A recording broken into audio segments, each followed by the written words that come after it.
Injured. Unbelievable. The Beast Incarnate Brock Lesnar destroys Bronson Reed in epic backstage confrontation. Are you kidding me right now? Brock Lesnar just single-handedly ended Bronson Reed's career in the most savage, most brutal, most insane backstage confrontation in WWE history. And the worst part? WWE tried to hide this from us. They cut the cameras, they stopped the broadcast, they did everything in their power to prevent the WWE Universe from seeing what really happened when these two absolute monsters collided behind closed doors. But the footage leaked, and what I'm about to show you will blow your mind and make you question everything you thought you knew about Brock Lesnar's level of violence. Drop a comment right now if you think this backstage brawl was more intense than any match we've seen this year, because what went down between the Beast Incarnate and the Colossal is the most jaw-dropping thing to happen in wrestling in decades. This wasn't a work. This wasn't scripted. This was two grown men with legitimate beef trying to murder each other behind the scenes, and Bronson Reed is now hospitalized with injuries so severe that doctors are saying he might never wrestle again. The tension between Brock Lesnar and Bronson Reed has been building for weeks, but nobody expected it to explode like this. Let me set the scene for you because the context makes this confrontation even more unbelievable. After last week's controversial segment where Reed and Lesnar were both involved in that chaotic finish, Creative had scheduled a meeting between the two to discuss the direction of their program. Simple, right? Just two professionals sitting down to plan their next moves? Wrong. Because when Brock Lesnar and Bronson Reed entered that backstage conference room, professionalism went out the window within seconds. According to multiple eyewitnesses who were present, Reed made a comment about Brock's recent performances being soft and not living up to the Beast Incarnate reputation. And if you know anything about Brock Lesnar, you know that questioning his toughness is like lighting a match in a room full of gasoline. Brock's response? He stood up, walked around the table, and got directly in Reed's face. No words. No posturing, just pure intimidation and the promise of violence in his eyes. Reed, to his credit or his stupidity depending on how you look at it, didn't back down. He stood up to meet Brock, chest to chest, and that's when all hell broke loose. Here's a trivia question for you real ones. How many times has Brock Lesnar won the WWE Championship? Drop your answer below and let's see who knows their Beast Incarnate history. The first punch came from Reed. A massive right hand that caught Brock square on the jaw and actually staggered the Beast. For a split second, everyone in that room thought Reed might actually be able to hang with Lesnar in a legitimate fight. That split second ended immediately when Brock recovered and unleashed absolute hell on Bronson Reed. What happened next can only be described as systematic destruction. Brock didn't just fight back, he dismantled Reed with the precision of a surgeon and the brutality of a berserker. The first German suplex sent Reed crashing through the conference table, shattering it into pieces. The second German suplex drove Reed through the catering table that was set up nearby. The third German suplex, and this is where it gets insane, sent Reed through the wall of the backstage area. I'm not exaggerating. Brock Lesnar German suplexed Bronson Reed with such force that Reed's body went through the drywall, leaving a Bronson Reed-shaped hole like something out of a cartoon. Except this wasn't funny. This wasn't entertainment. This was a legitimate combat sports athlete with UFC credentials putting a hurt on someone who made the catastrophic mistake of disrespecting him. The noise attracted everyone backstage. Wrestlers, producers, trainers, medical staff, they all came running to see what was happening. And what they saw was Brock Lesnar standing over Bronson Reed's broken body, chest heaving, fists clenched, looking like he wanted to continue the destruction but was holding himself back by the thinnest thread of self-control. Reed was done, blood pouring from a gash above his eye. His arm bent at an unnatural angle that made everyone who saw it wince. His ribs clearly broken based on the way he was struggling to breathe. And according to the medical staff who rushed to attend to him, Reed kept fading in and out of consciousness, showing signs of a severe concussion or possibly worse. Comment below and tell me, should Brock Lesnar face disciplinary action for this, or did Bronson Reed get exactly what he deserved for starting the fight? This is the debate that's tearing the wrestling world apart right now. Here's what makes this situation even more explosive. This wasn't the first time Reed and Lesnar had issues. Behind the scenes, there's been growing tension for months. Reed has been openly critical of the part-time model that Brock represents, saying in interviews that full-time wrestlers like himself deserve more opportunities and that Brock's special treatment hurts the business. Lesnar, for his part, has made it clear through back channels that he views Reed as nothing more than another big man who will flame out like dozens before him. The professional rivalry became personal. The personal rivalry became bitter. And on this fateful day, the bitter rivalry became violent. What we witnessed wasn't just a backstage fight, it was the culmination of months of disrespect, resentment, and ego clashing between two men who both believe they're the most dominant force in WWE. The immediate aftermath was chaos. WWE officials tried to separate them, but Brock wasn't having it. He shrugged off multiple people trying to restrain him and went back for more. He picked Reed up off the ground and delivered an F5 right there in the hallway, sending Reed crashing into equipment cases and production gear. The sound of Reed's body hitting metal echoed through the entire backstage area. Security finally managed to get between them, but it took 6 security guards to hold Brock back. 6 trained security professionals struggling with everything they had just to keep the Beast Incarnate from finishing what he started. And the look on Brock's face? Pure rage. Unbridled fury. The kind of expression that tells you he would gladly go through every single person in that building to get back to Reed. Reed was stretchered out of the arena and taken to a local medical facility. Initial reports suggested multiple fractures, severe soft tissue damage, a concussion, and possible internal injuries. The man who walks around WWE like he's an unstoppable force was reduced to a broken, bleeding mess by Brock Lesnar in less than 5 minutes. Let that sink in. 5 minutes was all it took for the Beast to absolutely destroy someone who many considered to be on his level physically. Quick question for the comments section: who would win in a legitimate fight with no rules, Prime Brock Lesnar or Prime Bronson Reed? Give me your honest opinion. Now let's talk about why WWE tried to cover this up, because that's the real story within the story. The moment this confrontation started getting out of hand, executives made the decision to cut away from any cameras that might have been rolling. They shut down backstage segments. They redirected production resources. They did everything possible to keep this incident contained and away from public view. Why? Because WWE is terrified of the liability implications. If this footage shows what eyewitnesses say it shows, which is basically assault and battery between 2 employees in the workplace, WWE opens themselves up to massive legal problems. Workers' compensation claims, potential lawsuits, insurance nightmares, and the PR disaster of admitting they can't control their own roster.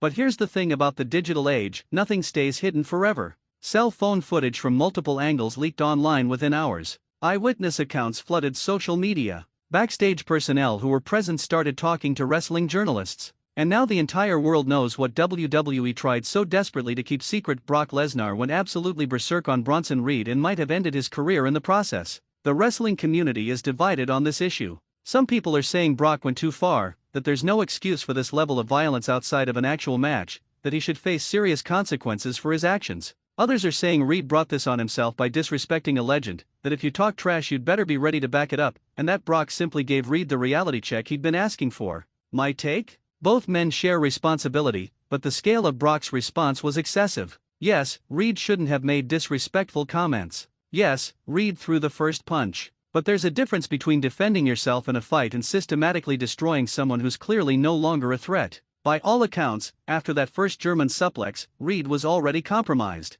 Everything that came after was Brock choosing violence for violence's sake. And before anyone says, well, that's just how Brock is, he's a fighter, exactly. That's the problem. Brock Lesnar is so physically dominant and so trained in legitimate combat that him losing control like this isn't just a fight between colleagues, it's a dangerous situation where someone could be permanently injured or worse. Brock has a responsibility to control himself precisely because he's so much more capable of inflicting damage than the average person. Tell me in the comments, is Brock Lesnar's reputation as the Beast now more intimidating after this incident, or does this make him look out of control and unstable? I'm genuinely curious what the wrestling newsletter family thinks. The locker room reaction has been fascinating to watch unfold. Some wrestlers are terrified of Brock now, knowing that if they say the wrong thing or get on his bad side, they could end up like Reed. Others are reportedly angry that Brock gets away with behavior that would get anyone else fired immediately, viewing this as another example of WWE's double standard when it comes to their top stars. There's also a contingent of veteran wrestlers who are defending Brock, saying that the locker room has gotten too soft and that in the old days, disrespect like Reed's would have been handled the exact same way. These are the guys who came up in a different era of wrestling, where backstage fights were common and settling disputes with your fists was considered normal. They see Brock's actions as maintaining a certain code of conduct and respect that they feel has eroded in modern wrestling. The younger generation of wrestlers views this situation completely differently. They see it as unacceptable workplace violence, a relic of a toxic culture that needs to die, and proof that WWE still hasn't fully evolved past its carny roots. They're asking questions like, why is assault acceptable just because someone said something you didn't like, and how is this different from any other workplace where you'd be fired and arrested for attacking a coworker? Both perspectives have merit, which is why this incident is generating so much debate and discussion. Wrestling exists in this weird space between sport and entertainment, between legitimate competition and choreographed performance, between workplace and battleground. Where exactly do you draw the line on what's acceptable behavior? WWE's official response has been predictably corporate and vague. A statement was released saying they take incidents of this nature seriously and are conducting a full investigation. Brock hasn't been suspended or disciplined publicly, which tells you everything you need to know about who has the real power in that company. Reed is being described as recovering from injuries sustained in an incident without any acknowledgement of how those injuries occurred. The mainstream media has started picking up on this story, which is WWE's worst nightmare. Articles about WWE wrestlers fighting backstage and Brock Lesnar assault allegations are popping up on sports news sites and general entertainment outlets. The kind of attention WWE is getting from this is not the kind they want, especially as they try to position themselves as a mainstream entertainment brand suitable for corporate partnerships and family audiences. Here's another question: should mainstream media treat this as a legitimate assault story, or is it just wrestling business that outsiders don't understand? Drop your thoughts below. Let's talk about the physical damage Brock inflicted, because the details are absolutely brutal. According to leaked medical reports that have made their way online, Reed suffered 3 fractured ribs on his right side, a fractured left orbital bone from one of Brock's punches, severe concussion with loss of consciousness, dislocated left shoulder from the German suplexes, multiple contusions and lacerations requiring stitches,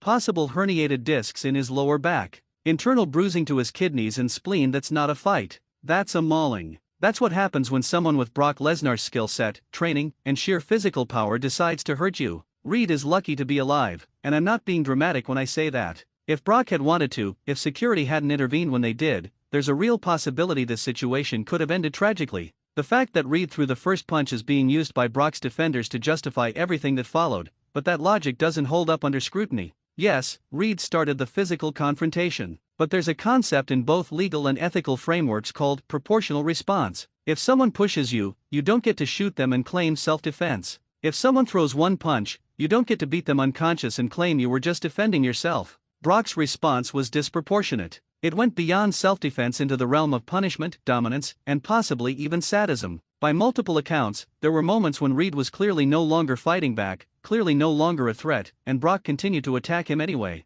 That's not defense. That's offense. That's choosing to inflict maximum damage on someone who's already beaten. The psychological impact of this incident extends beyond just Reed and Lesnar. Every wrestler in WWE is now acutely aware that Brock Lesnar is capable of this level of violence and willing to unleash it if provoked. That changes dynamics in the locker room. It affects how people interact with Brock. It creates an atmosphere of fear and intimidation that might not be healthy for the overall work environment. WWE has always had issues with locker room culture and backstage politicking, but this takes it to another level. When physical violence becomes the way disputes are settled, when might makes right, when the biggest and strongest can do whatever they want without consequences, you create a toxic workplace that will eventually drive away talent or result in even worse incidents. Serious question for the comments: would you want to work in an environment where your coworker could hospitalize you over a verbal disagreement and face no real consequences? Think about that before you defend Brock's actions. The long-term implications for Bronson Reed's career are devastating. Even if he makes a full physical recovery, which is far from guaranteed given the severity of his injuries,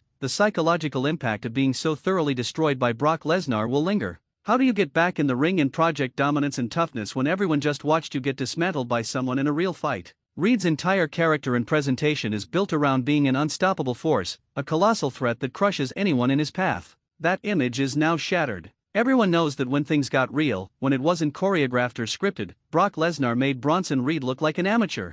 That's a bell you can't unring, a perception you can't just undo with a few strong booking decisions. There's also the question of whether Reed even wants to come back to WWE after this. If you're him, you just got hospitalized by a coworker who faced no consequences for putting you out of action. You just learned that WWE's commitment to your safety and well-being extends exactly as far as it doesn't inconvenience their biggest stars. You just experienced firsthand what it means to be expendable in WWE's hierarchy. Why would you want to return to that environment? For Brock Lesnar, this incident paradoxically might not hurt his career at all. In fact, it might even enhance his reputation among a certain segment of fans who view this as proof that Brock is truly the baddest man on the planet and not just a character. The mythology of Brock Lesnar, former UFC champion, legitimate tough guy, someone who could kill you with his bare hands if he wanted to, has only been reinforced by this incident. But it should also raise serious questions about whether WWE can continue to employ someone who has demonstrated this level of violence and lack of control. In any other industry, attacking a coworker to the point where they need hospitalization would result in immediate termination and possible criminal charges.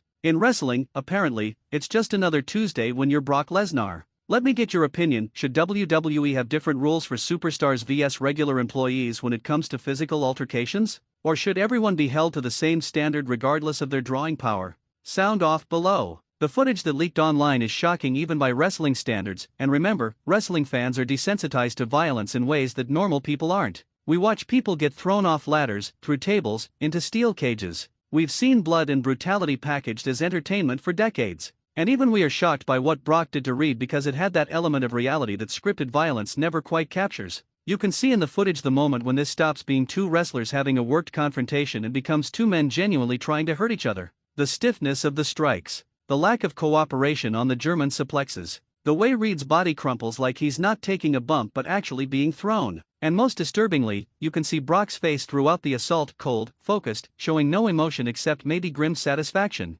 Security footage reportedly shows that the confrontation lasted approximately 4.5 minutes from first punch to final separation. 4.5 minutes doesn't sound like a long time until you watch footage of someone being systematically beaten for that duration. Every second feels like an eternity. Every impact makes you wince. And by the end, you're not entertained, you're disturbed. This is the darkness that lurks beneath professional wrestling's entertainment veneer. This is what happens when you put together athletes trained in legitimate combat with egos the size of planets and give them just enough plausible deniability through the work nature of the business. Lines blur. Reality and performance merge. And sometimes, real violence erupts with devastating consequences. WWE has a choice to make moving forward. They can address this situation head-on, implement stricter policies about backstage conduct, and send a message that this behavior is unacceptable regardless of who you are. Or they can sweep it under the rug, protect Brock because he's a draw, and hope that nothing worse happens next time. Based on WWE's history, I'm not optimistic about which path they'll choose, but I hope I'm wrong. I hope this incident serves as a wake-up call that forces real change in how WWE handles backstage disputes and enforces standards of conduct. Because if it doesn't, it's only a matter of time before another confrontation results in injuries, or worse. One final question before we close this out. After seeing what happened between Brock and Reed, would you still want to see these two in an actual sanctioned match, or has this backstage fight ruined any potential program they could have done? Let me know in the comments. Bronson Reed is reportedly in stable condition now, but faces months of recovery and rehabilitation. His wrestling future remains uncertain. Brock Lesnar continues to appear on WWE programming with no apparent consequences. And WWE continues to present itself as family-friendly entertainment while incidents like this happen behind the scenes. The hypocrisy is staggering. The double standards are obvious. And the WWE universe deserves better than having these situations covered up and swept under the rug. We deserve transparency, accountability, and a commitment from WWE that they take the safety and well-being of all their performers seriously, not just the ones who don't threaten their biggest stars' positions. This backstage confrontation between Brock Lesnar and Bronson Reed will go down in wrestling history, but not for the reasons anyone wanted. It's a reminder that professional wrestling exists in a dangerous gray area between reality and fiction, and sometimes that reality breaks through in terrifying ways. Now it's your turn to weigh in. Drop your comments about this entire situation. Tell me if you're Team Brock or Team Reed. Let me know what consequences you think should happen. Debate with other wrestling newsletter fans in the comments about what this means for WWE moving forward. Hit that like button if you want WWE to address this situation properly. Subscribe to Wrestling Newsletter for continued coverage of this developing story. And share this video because the wrestling world needs to have an honest conversation about backstage violence, workplace safety, and whether WWE's culture needs to fundamentally change. Brock Lesnar destroyed Bronson Reed. But the real question is whether this incident will destroy WWE's credibility when it comes to protecting their performers. Only time will tell, but we'll be here covering every development as this story continues to unfold.